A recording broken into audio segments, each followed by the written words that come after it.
여러분 안녕하세요. 오늘은 입으로 전해지는 이야기 설화에 대해서 함께 알아보도록 하겠습니다. 먼저 설화가 무엇이지를 인터넷에 검색하면요. 이렇게 나옵니다. 구슬 연행을 통해 전승되거나 구전되다가 기록된 것으로 서사적 구성을 갖춘 이야기. 구전 무슨 뜻입니까? 그쵸? 입구자를 써서 입에서 입으로 전승되어진다 이런 뜻입니다. 그러니까 입에서 입으로 전승되어진 이야기가 설화라는 것이고요. 설화도 이 한자를 살펴보면 혀 할 때 설자고요. 이야기할 때 화자입니다. 그러니까 혀에서 혀로 전해져 내려오는 이야기, 우리가 말을 할 때 혀를 사용하죠. 즉, 입에서 입으로 전해져 내려오는 이야기 이렇게 볼 수 있습니다. 그렇기 때문에 이 설화는요, 인류의 역사와 아주 밀접하게 연관이 되어 있습니다.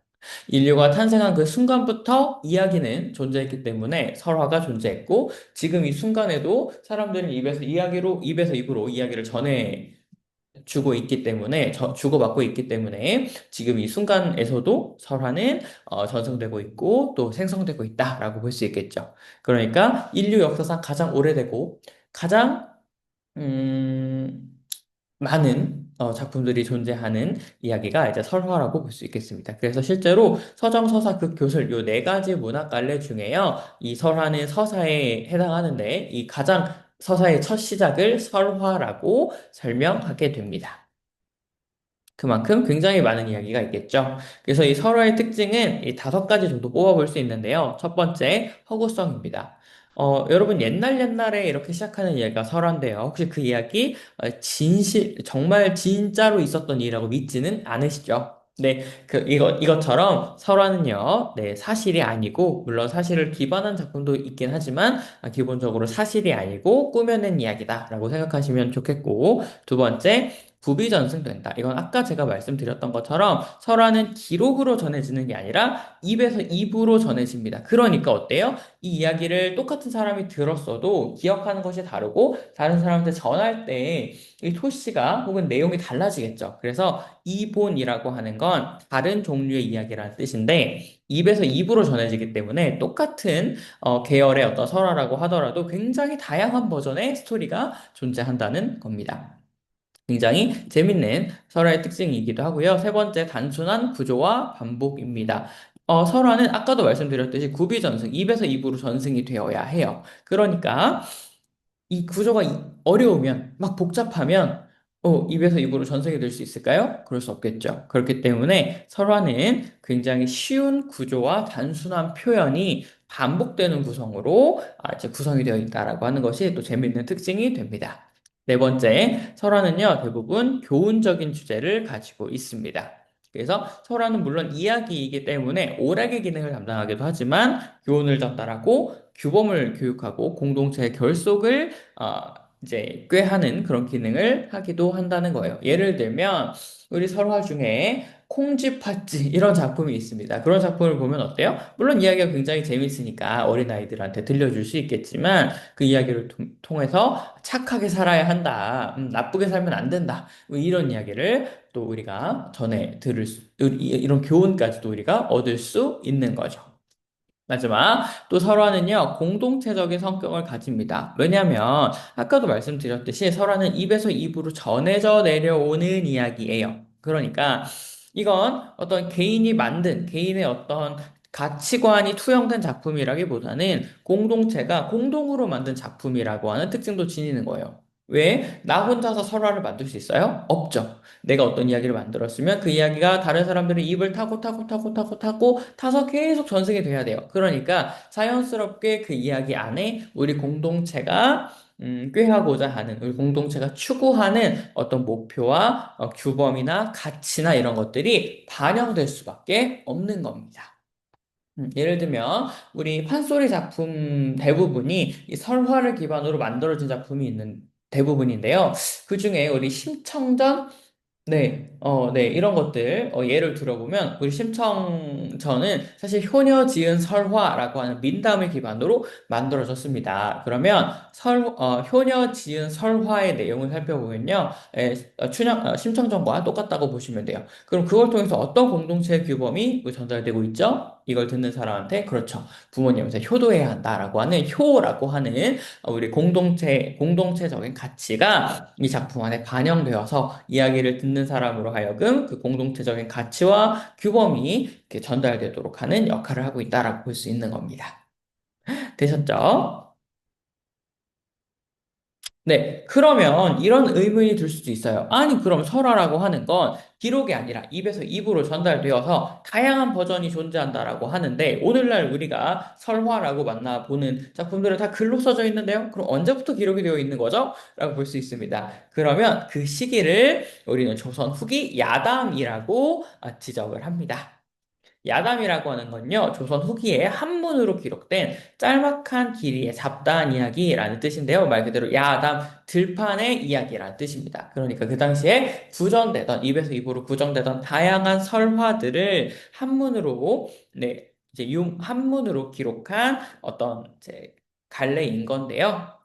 이 안에 설화, 소화, 일화, 야사, 한문단편 아주 다양한 작품들이 들어있는데 이 안에 설화가 들어있기 때문에 최초로 조선 후기의 한문으로 이 설화라고 하는 건 기록되기 시작했고 그것이 야담이다. 그래서 이것이 또 기록으로 또 전승되고 전승되고 전승돼서 오늘날 한글로 우리는 이 설화를 만나볼 수 있다라고 볼 수 있고요. 오늘날은 사실 말로도 전승이 되지만 조금 더 글로 더 전승이 되는 오늘날에는 네, 그런 경향성이 있죠. 여러분이 어렸을 때 많이 읽었을 전래의 동화, 네, 이런 것들이 다 설화를 기반으로 만들어졌다라고 볼 수 있으니까요. 그래서 그 야담의 가장 대표적인 작품은 유몽인의 어우야담이다라고 합니다. 네, 그럼 이제 설화의 종류에 대해서 살펴볼 텐데요. 설화는 크게 세 종류가 있습니다. 신화, 전설, 민담입니다. 신화는 말 그대로 신과 관련된 이야기를 신화라고 하고요. 전설은요, 특정 인물이나 지형, 그리고 사물 등이 존재하는 비극적인 성격의 이야기. 즉, 이 세 가지 중에 가장 좀 사실과 현실과 밀접한 연관이 있고, 또 비극적인 결말을 가지게 되면 이건 우리 전설이라고 합니다. 마지막 민담은요, 이 설화 중에 신화와 전설을 제외한 나머지예요. 그러니까 굉장히 방대하고, 이 설화 중에 아주 대부분을 차지하는 굉장히 방대하고 큰 어떤 이야기의 집단, 이것을 우리는 민담이라고 합니다. 먼저 신화부터 살펴보면요. 신화는 주요 속성이 신성성입니다. 왜냐하면 신과 관련된 이야기이기 때문에 특정 집단에서 신성하게 그, 여겨야만 혹은 우리 신화에 어떤 자격을 부여받거든요. 그렇기 때문에 신화는 신성성이라고 하는 특징을 가진다라고 볼 수 있고요. 그래서 이 전승 범위는 시족, 부족, 민족 등 이 어떤 신을 공동으로 숭배하는 단위 안에서, 민족 안에서, 부족 안에서, 혹은 시족 안에서 전승되는 이야기라고 볼 수 있겠어요. 예를 들면, 가장 대표적으로 그리스 로마 신화, 이런 걸 들 수 있겠죠. 이 그리스 로마 신화가 전승되는 범위는, 네, 그리스 사람들 내부였을 겁니다. 그렇죠. 그 당시에 우리나라 사람들이, 그 어떤, 뭐, 아프로디테나, 포세이돈이나, 네, 뭐 이런 이야기를 듣고 신화라고 이제 신성하다라고 생각하진 않았을 거예요. 다만 그 당시에 그리스 로마 사람들은 그 이야기가 굉장히 신성하다라고 느꼈겠죠. 그래서 이야기의 신성성이 부여가 됐겠고 신성성이 부여가 됐기 때문에 그 이야기는 그리스 로마 사람들 사이에서 그 어떤 부족 민족 사이에서 이제 신화라고 전승이 되어졌을 겁니다. 그리고 이 신화에 등장하는 주인공은요, 신의 이야기라는 뜻이라고 했죠? 그래서 신이거나 영웅입니다. 여기서 우리가 이 설화에서 영웅이라고 하는 건 정말, 어떤 인간사에서 공적을 세우고 이런 사람이라기보다는 신과 인간 사이에서 태어난 존재, 이런 것들을 우리는 영웅이라고 합니다. 쉽게 예를 들면 헤라클레스.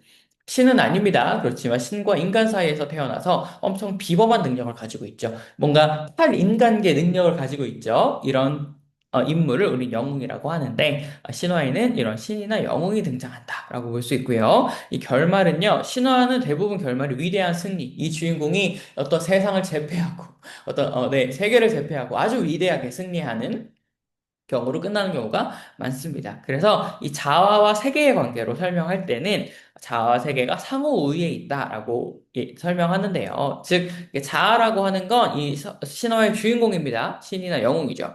세계는 이 신이나 영웅, 주인공을 둘러싼 모든 것들, 이 신이나 영웅을 제외한 모든 것들이 이 세계인데, 이 결말이 위대한 승리로 대부분 끝나기 때문에 이 자아가 이 세계를 막 제패할 때도 있고, 네, 이 세계가 자아를 막 억누를 때도 있고, 그렇지만 자아가 그 세계의 어떤 핍박을 이겨내고 다시 이겨서, 네, 어떤 위대한 승리를 이루는 이런 이야기가 대부분이기 때문에 자아 세계의 관계는 상호 우위에 있다라고 볼 수 있는 겁니다. 두 번째 전설은요, 전설이 가진 주요 속성은 진실성입니다. 그러니까 이 전설이 존재하기 위해서는 사람들이 그 이야기를 진짜라고 믿어야 되는 거예요. 네, 그래서 이 전승 범위는 그 이야기를 진짜라고 믿는 사람들끼리, 그러니까 이 지역 사이에서 전승되는 경우가 많고요. 예를 들면 이런 겁니다. 음, 어떤 바위, 제주도 예를 들까요? 여러분, 제주도에 전설이 굉장히 많이 남아 있는데, 제주도에 어떤 섬에 가면요, 이 섬은, 뭐, 설문대 할망이 바느질을 하다가, 이렇게 이 돌을 쌓았는데, 그것이 오늘날 남아서 이 바위, 이 섬이 됐다더라. 라는 어떤 전설, 이런 것도 이제 들어볼 수 있습니다. 아니면 또 제주도에 어떤, 뭐 오름에 갔어요. 그랬더니 이 오름에 설문대 할망이 어떤 설문대 할망이라고 하는 신이 뭐 뭘 하다가 이 뭐가 떨어졌는데 그것이 오늘날 이 섬으로 남아 있다더라. 이렇게 그 어떤 지역의 특정 지역의 어떤 이야기를 부여하는 경우가 있는데 이런 경우 우리 전설이라고 한다는 것이고요. 그렇기 때문에 구체적인 증거물이 있죠. 섬이나 바위나 이런 증거물이 있습니다. 그래, 네. 그리고 사람들은 그걸 진짜라고 믿어요. 아, 옛날에 진짜 이런 일이 있었고, 그래서 이게, 이 지형이 남아있는 거야, 라고 믿어요. 그렇기 때문에 진실성을 가진 이야기라고 볼 수 있겠고요. 그 주인공은 주로 비범한 인물이 나옵니다. 인간이에요. 인간이지만, 주로 전설의 주인공은 비범한 인물이라고 볼 수 있습니다. 네, 이것은 아까 이 신화에서 나왔던 영웅과는 구별되는, 속성이고요. 이 전설에서 나오는 주인공은 인간이지만 비범한 이런 사람이라는 특징을 지니고 결말은 신화와 반대되게 비장미라고 해서 굉장히 비극적인 결말로 끝나는 경우가 많아요. 그래서 이 비범한 인물이 죽거나 혹은 굉장히 억울한 일을 당하거나 하는 경우로 이제 끝나는 경우가 많고 이걸 문학에서는 비장미라고 표현합니다. 그래서 이 자아와 세계의 관계는 이제 세계가 우위에 있다. 왜요? 주인공이 자아고 주인공을 둘러싼 모든 것들이 세계인데 이 자아가 세상의 어떤 핍박을 이기지 못하고 결국에는 죽거나 비극적으로 끝나는 경우가 많다고 했잖아요. 그쵸? 그래서 이것은 자아와 세계의 어떤 힘의 관계로 봤을 때 세계가 우위에 있다. 이렇게 설명하는 경우가 많습니다. 마지막 민담은요. 주요 속성 흥미성입니다. 윈다가 뭐라고 했습니까? 설화 중에 전설과 신화를 제외한 나머지라고 했어요. 그러니까 그냥 민담은 재미있으면 돼요. 그래서 그냥 흥미성만 가지면 민담이 되고요. 그래서 그냥 재미있는 이야기다. 이렇게 생각하시면 되고, 그래서 전승 범위는 넓습니다. 지역, 민족, 세계.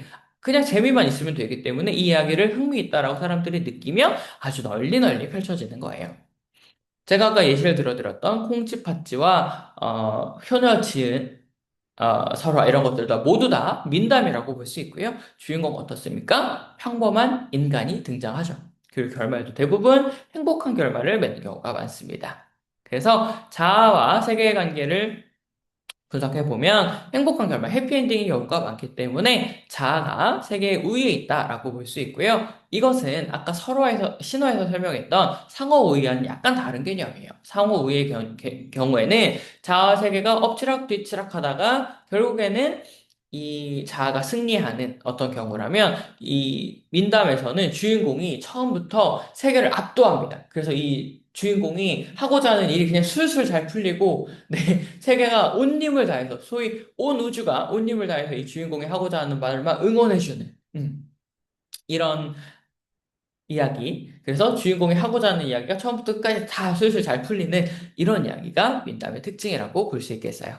그래서 비교를 하면 이렇게 신화, 전설, 민담이 각각 이런 차이점을 지닌다라고 하는 걸 볼 수 있고요. 여러분이 이 신화, 전설, 민담에 대한 개념과 특징을 잘 파악하시고 이제 본격적으로 설화의 작품을 읽는다면 이 작품은 설화구나, 이 작품은 신화구나, 이 작품은 신화구나, 이 작품은 전설이구나, 이 작품은 민담이구나 하는 구별을 잘 할 수 있을 거라고 생각합니다.